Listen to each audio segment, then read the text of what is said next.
સર્વને મારા જય શ્રી કૃષ્ણ. શ્રાવણ માસના બધાને મારા હર હર મહાદેવ. આપ સર્વેનું મારી યુટ્યુબ ચેનલમાં હાર્દિક સ્વાગત છે. આજે આપણે ન બોલવામાં 9 ગુણ આ વાત શ્રી કૃષ્ણની લીલાઓ સમજાવે છે. તો આજે આપણે આ એક ખૂબ જ સમજવા જેવી બોધકથા સાંભળીશું. તો વિડીયોને અંત સુધી જરૂરથી જોજો. અને જો ચેનલમાં નવા હોય અને ચેનલને સબસ્ક્રાઈબ ના કરી હોય તો જલ્દીથી કરી દેજો. વિડીયો પસંદ આવે તો લાઈક અને શેર કરજો. કોમેન્ટમાં જય શ્રી કૃષ્ણ જરૂરથી લખજો. ન બોલવામાં 9 ગુણ ભગવાન શ્રી કૃષ્ણની એક લીલાઓ આપણને સૌને જીવન કેવી રીતે જીવવું તેમજ કર્તવ્યો કેવી રીતે નિભાવવા એ પ્રેરણા પૂરી પાડે છે. સૌ પહેલાં તો ભગવાન શ્રી કૃષ્ણએ તૃણાવર્ત નામના દૈત્યનો વધ કર્યો, માટી ખાધી અને કાલી નિગ્રહ કર્યો.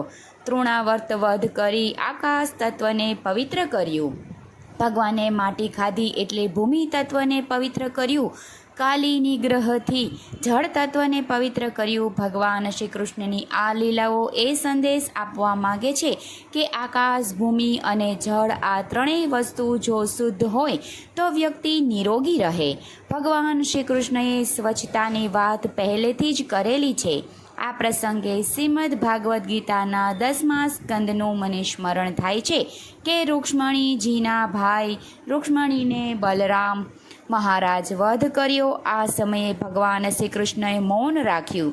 ભગવાને વિચાર્યું કે હું એમ કહીશ કે સારું થયું તો રૂક્ષ્મણીજીને ખોટું લાગશે, અને જો હું એમ કહીશ કે ખોટું થયું તો ભાઈ બલરામજીને ખોટું લાગશે.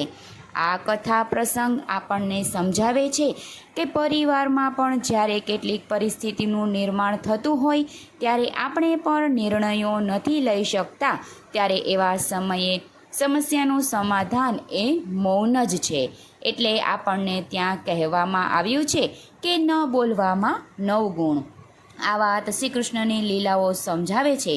મહાપ્રભુ શ્રી વલ્લભાચાર્યજી મધુરાષ્ટકમમાં એમ કહે છે કે ભગવાન શ્રી કૃષ્ણનું તો બોલવું પણ મધુર છે. ભગવાન શ્રી કૃષ્ણની વાણી એટલે શ્રીમદ ભગવદ્ ગીતા, જેમાં અર્જુનને કેન્દ્રમાં રાખી માનવ જીવન ઉપયોગી ઘણી બધી વાતો શ્રી કૃષ્ણ ભગવાને કરી. આ પ્રસંગે એક વાત યાદ આવે છે કે આખી ગીતાનો ઉપદેશ કર્યા પછી ભગવાન શ્રી કૃષ્ણ અર્જુનને કહે છે કે યથેચ્છાથી તથા કરું. મેં તને આ જ્ઞાન આપ્યું, હવે તારી જે ઈચ્છા થાય તે તું કર. સામાન્ય રીતે અમુક વ્યક્તિઓનો સ્વભાવ હોય છે કે હું કહું એ જ સાચી વાત, પણ તેવું ભગવાન શ્રી કૃષ્ણના જીવનમાં નથી. ભગવાન શ્રી કૃષ્ણએ સૌના દ્વારિકાનું નિર્માણ કર્યું, પણ જ્યારે પ્રભાસ ક્ષેત્રમાં યાદવા સ્થળી પર ત્યારે દારૂદસારીથી તુલસી માળાની સુગંધે આવ્યા. ભગવાન શ્રી કૃષ્ણએ દારૂકને કહ્યું કે તે આખી જિંદગી મારો રથ ચલાવ્યો, પણ હવે તું જા, મને લેવા માટે બીજા રથ આવે છે. દ્વારિકાના પ્રજાજનોને જઈ અને કહેજે કે 7 જ દિવસમાં પ્રલય થશે. દ્વારકા સોનાની બનાવી તે છતાં પણ ભગવાન શ્રી કૃષ્ણ અનાસક રહ્યા. ઘણીવાર આપણને ઘર ઉપર, સંપત્તિ ઉપર આસક્તિ લઈ જાય છે, પણ એવું ભગવાન શ્રી કૃષ્ણ પોતાના જીવનમાં નહોતું. ભગવાન શ્રી કૃષ્ણએ પોતાના અવતારમાં 3 વખત વિરાટ સ્વરૂપ પ્રગટ કર્યું. એક વખત જ્યારે માટી ખાધી, ત્યારે બીજી વખત જ્યારે હસ્તિનાપુરમાં શાંતિદૂત બની ગયા ત્યારે, અને ત્રીજી વખત કુરુક્ષેત્રના રણ મેદાનમાં માટી ખાધી ત્યારે વિરાટ સ્વરૂપના દર્શન યશોદા માતાજીને થયા. આ સ્વરૂપ જોઈ માતાજી વિસ્મિત થઈ ગયા. વિરાટ સ્વરૂપ જોઈ દુર્યોધન ભયભીત થઈ ગયા. કુરુક્ષેત્રમાં વિરાટ સ્વરૂપ જોઈ અર્જુન આભો બની ગયા. અર્જુને કહ્યું કે તમે મિત્ર માનું છું, સખા માનું છું, પણ આજે મને ખબર પડી કે તમે પરાત્મ બ્રહ્મા સ્વરૂપ છો.